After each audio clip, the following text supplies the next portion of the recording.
আছেন। প্রিয় দর্শক, বর্ষাকাল আসন্ন হয়েছে। সারাদিন রিমঝিম বৃষ্টি।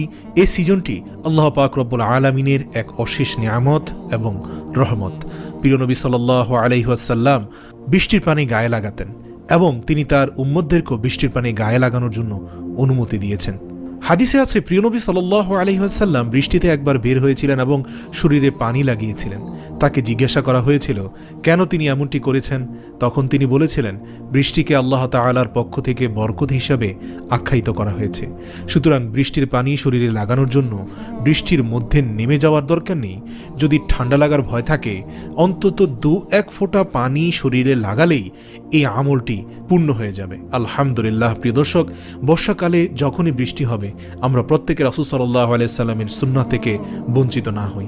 অন্তত 2 ফোঁটা পানি হাতে নিয়ে শরীরে লাগানোর চেষ্টা করবে ইনশাআল্লাহ। রাসূল সাল্লাল্লাহু আলাইহি সাল্লামের সুন্নাহ